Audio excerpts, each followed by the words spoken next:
Dear viewers, welcome to yet another episode of Your Life, Your Money. In this episode, I am going to talk to you about how you can build your investment portfolios depending on what kind of a life goal you are trying to achieve, how much is the time available, what are the things that you have to keep in mind when you build these investment portfolios. This is an important video. Stay till the end of the video. There are many points which I'm going to discuss through the video which are extremely important. You shouldn't be missing any part of this video. This is NRI Money Clinic for you, and I am Dr. Chandrakant, but your financial guide for a happy living.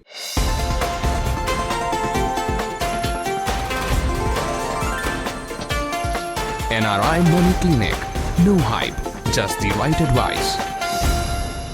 This video is for both to do-it-yourself as well as people who are working with the financial planners. If you are a do-it-yourself investor, this gives you a guidance on how you can build the portfolio yourself. If you're working with a financial planner, the points that I'm going to discuss tells you, are your financial planners working properly or not, or they are just beating around the bush? Do they know their subjects very well or not? You can find out yourself once you listen to this video. Listen to this video carefully. I'll take you through a step-by-step process. Now let's look at the process a little bit in detail.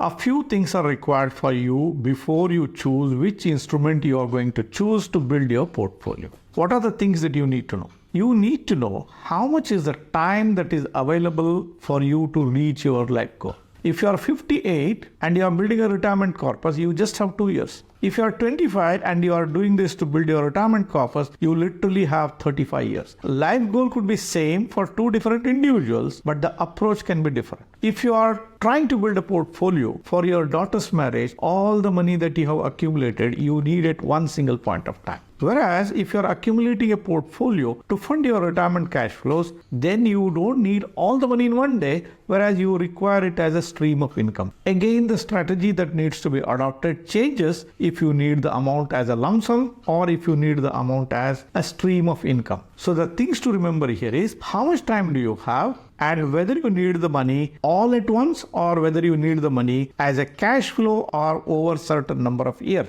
Now let's classify your investment based on the tenure that you have. There are no crystal clear guidelines to demarcate the investments based on the term. But based on my experience and what I have seen in life and what I have seen in the lives of so many of our clients, I would say a tenure from 0 to 3 years can be classified as short term. A tenure between 3 to 10 years could be termed as medium term. Only when you have a tenure which is more than 10 years, it can be properly classified as long term. Why we have to properly classify this? Because the items that we choose in your portfolio depends on the tenure that we have. Again, let me take you through a little bit more of process in this. Let's follow a step-by-step process. First, let us look at a short-term investment. When you say short-term investment, you have to have a clarity about when do I need this money. Most of the short-term investments do not follow a cash flow. Then you need that money at one point of time. Let me help you with an example. If you have to repair the house, the moment you start repairing the house, you need that money all at once. If your daughter is getting married in 2 years from now, you need all that money. If your son is going to a college and you have kept that money to pay certain fees, you need all that money. When it comes to question of short-term investment, you have to presume that all the money is required at once. So there is no question of cash flow planning which gets involved here. What are the things that you have to look when you are doing a short-term planning? Number one is your safety of capital. You can't be putting money in doubtful assets thinking that that institution or that person or that scheme pays you at that point of time. You don't have time to adjust also. You don't have time to make alternate arrangements. So when it is a question of short-term investment, safety of capital becomes paramount. The second thing that you have to keep in mind is the liquidity aspect of it. Now you need this money within a short span of time. It could be 3 months, 6 months, 1 year, 2 years, 3 years. So you cannot be parking in an instrument which locks up your money for longer periods of time. If you are locking your money for 5 years, that does not serve the purpose. If you are locking in funds like NPS, they are locked for long periods of time. If you are putting your money into real estate, then again it can become illiquid and you may not have the required liquidity. Liquidity too becomes extremely important in case of short-term investment. The third thing that you have to keep in mind is volatility. Volatility is asset prices moving up and down. So if you're doing a portfolio to meet your short-term needs, the asset should not be volatile. For example, you buy gold. What happens after 1 month or 1 year? You do not know. Gold prices may climb up, gold prices may fall down. Commodity prices may climb up, commodity prices may fall down. So a volatile asset, be it a mutual fund, be it a stock, be it could be gold, be it could be commodities, cannot fit your requirement as a short-term investment. If you're taking these instruments as a short-term investment, you're not actually doing investments or building portfolio. Rather, you are speculating. A speculation is you presume the outcome will be like that. But when you are speculating, the outcome need not be like that. Since you have a life goal to chase, you have somebody to pay this money for at the end of that period that you have in mind. You cannot expose your money to the volatility. What other factors come into picture? One, the tax efficiency. How much less tax can I pay? Is there a tax efficiency I can derive by putting this money? Suppose you invest for a period of 3 months. There is nothing you can do. No financial planner or do-it-yourself can do anything for you from a tax efficiency point of view. But if you say, I need money after 2 years, they can look for instrument which has a better tax efficiency than a simple bank FD. So tax efficiency also has to be looked into at this point of time. The fifth point that you have to keep in mind is my return expectation. Everybody wants a high return. That's obvious. But is it possible to achieve the high return? The answer is no. When you choose an instrument which is less volatile, when you choose an instrument which is liquid in nature, when you choose an instrument which is very safe, obviously the return gets compromised. So if you are looking to build a portfolio for a short-term purpose, you have to accept the fact that you cannot expect a very high rate of return. So if somebody goes to a financial planner and say that I have a requirement of money after 3 years, you invest in this mutual fund portfolio, anything can happen. On the contrary, the financial planner may tell you to put this money in a bank fixed deposit or a liquid fund of a mutual fund or some debt instrument. Then that's the right thing for him to do, because he cannot take the chance of a volatility because your life goal is very, very nearby. So volatility should be zero or the minimalistic. Liquidity should be 100%. Safety should be uncompromising. Rate of return, you cannot obviously do anything about it. That's something you have to compromise on. Now let us look at the medium-term investment. A medium-term investment is somewhere between 3 to 7 years. Normally, you can say medium-term, but I would like to extend it up to about 10 years. Because we have seen in history periods which are as long as 10 years, markets not doing anything. So it is better to be safe and be prepared in case if the markets do not do anything for long periods of time. You can see many periods in history where markets don't do anything for 5-7 years period of time. So you can't take chances when you are planning your life goal with a medium time horizon in your mind. Anything which is above 10 years, you can classify as long term. Out of the planning between short term, medium term, and the long term investment portfolios, the most trickiest part is building a portfolio for medium term investment. It becomes very tricky if you are a do-it-yourself investor. It becomes very tricky if you are working even with a financial planner. Why it becomes tricky? Because you have to get the best judgment at that point of time.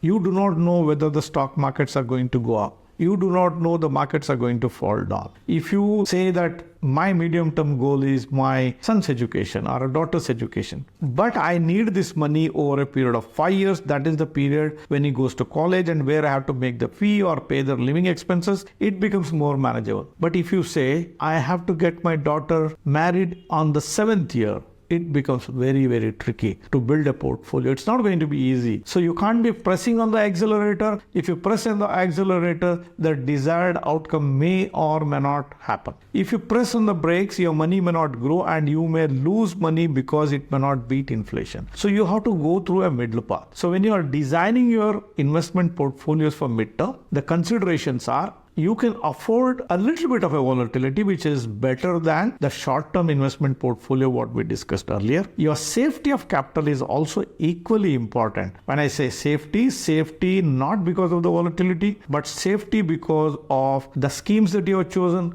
the stocks that you have chosen, the bonds that you have chosen, the institution that you have chosen, they all should be safe. You don't have much of a time. Medium term, the time literally flies. So the safety becomes equally important. It's not very essential that your money has to be that liquid like in case of a short-term investment. Let's say that your investment horizon is 7-8 years and you are prepared to lock for the first 5 years, then that's perfectly fine. I'm not telling that you invest your money in a ULIP plan which locks your money for 5 years and you can take. No, ULIPs do not fit into the medium-term investment category. ULIPs will fit into a long-term category. They have a 5 years time horizon, but you can't use them. But if there is an instrument where it gets locked, let's say if somebody has sold the property and to save on the capital gains, they want to lock it in 54 EC bonds, you can consider that. That's perfectly fine. Where you get locked for 5 years and after that you have your money for your requirements. That's perfectly possible. So if you're planning for medium-term requirement, you can afford to have locked-in investments for first 3 to 5 years, depending on when exactly you need the money, but it need not be as liquid as a short-term investment. Likewise, when you say my investment horizon is 5-7 years, it's obvious that there will be an erosion of purchase price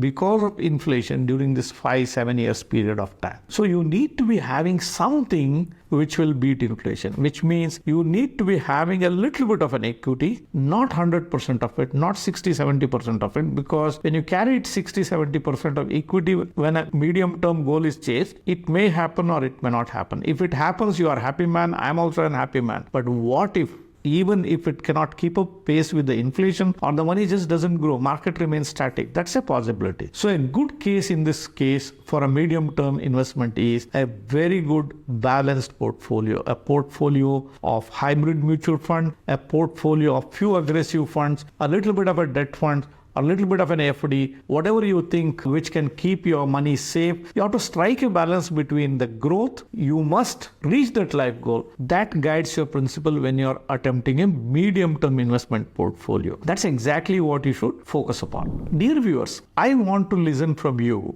your viewpoints on how do we have to categorize the emergency funds that you build. Should it be treated as a short-term investment or should it be treated as a medium-term investment? Please give me your views in the comment section below. Please substantiate whatever the decision you take based on rational points why you categorize it as a short-term investment or why you categorize it as medium-term investment. Now let us look at the third element, which is the long-term investment. When it comes to question of long-term investment, as I said earlier, it should be 10 years plus. Anything less than 10 years plus, you may categorize it as a long-term investment, but the amount of time that is available is definitely short. Anything can happen. So I wouldn't like to take the risk of telling that investment which is less than 10 years is long-term in nature. Stock markets need time. The macroeconomics, when they change, it takes a lot of time for them to adjust themselves. See, the real estate has an 8-year cycle. The stock market cycles are unpredictable. Geopolitics is unpredictable. What we can say for sure is if you are an investor in the stock market, be it the mutual fund, direct stocks, PMS, ETFs, ULIPs, or any constitution of the stock market, what is common amongst all this is they require a long period of time to perform themselves. So it's easy to invest for long term. It is easy to invest for short term, difficult to invest for the medium term. Why it is easy to invest in the long term? Because the time works in your favor. If you have a reasonable judgment, if you're working with decent enough financial planners who have a good understanding of this subject, even if they called it wrong, if they get their judgment a little bit of a wrong, because the time is available with you, the corrections will automatically happen over a period of time. Any person who loses in the long term has called it wrong, has no control over emotions. If you control your emotions, if you don't make the mistake of moving away from the center line and getting into some kind of a thematic funds which will not recover at all. An example is infrastructure fund, what people invested somewhere in the year 2005, 6, 7. Those are the ones which may lose money even in the long term. But if you remain on the center line, let's say you pick up a large cap fund. Let's say you pick up a hybrid fund which has 60-40 or 40-60 kind of a combination. It's extremely unlikely that you will lose money or your investment purpose is not served by long-term investments. It's pretty easy to make money in the long term. So in the long term, what are the things that you have to keep in mind? Your tax efficiency. So don't go in and out of the funds. That can create tax inefficiency. If you select right, the right thing for you to do would be sit quiet. Don't do anything. Don't discuss it with your friends. Don't look on the Google telling that, okay, this fund is giving so much, not giving so much. Moving in and out of the fund is not advisable for you. But if you select right and sit quiet, it will definitely work wonders for you. The same case with the stocks or a PMS or an ETF. Everywhere the story is going to be the same thing. That is why I say in the long-term investment horizon, the modern day ULIPs score over mutual funds in many, many ways. So they have got lower tax structure. They have got a protection against failure in the form of an insurance there. The companies pay out bonuses back into your particular plan. They compel you to invest, so you will override on the emotional turmoil you will go through. So they all work in your favor. So when you are investing for long term, time is the key. Driving tax efficiency is the key. Selection is the key. So if you adhere to these principles, long-term investment, even if you are a do-it-yourself, can be achieved quite easily without much of a difficulty. Whether it's a case of short-term investment, medium-term investment, or long-term investment, couple of things remain common.